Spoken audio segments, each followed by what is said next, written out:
আরে ওই দাঁড়াও, তোমরা তো সাপটাকে মেরে ফেললে। এটা কি করলে তোমরা? সাপটাকে মেরে ফেললে। আরে ভাই ক্ষমা করে দাও, ভুল হয়ে গেছে। এই সাপটা তো মরে গেছে, এখন কি করবে সাপটাকে? আরে ভাই সাপটা তো নড়াচড়া করতেছে, আমার তো মনে হয় এরা ইচ্ছাধারী নাগ। নাগ তো আমাদের থেকে বদলা নিবে, আমরা পালাই তাহলে ওরা ফেসে যাবে। আরে পালাচ্ছ কেন?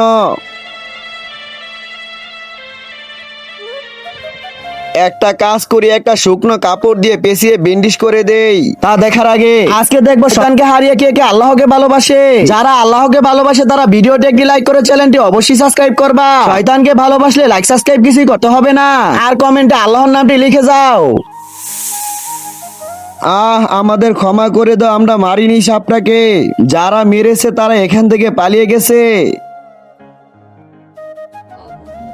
আরে ভাই আমরা তো প্রাণে বেঁচে গেছি, এখন তো ওই সাপটা ওই দুজনকে মেরে ফেলবে।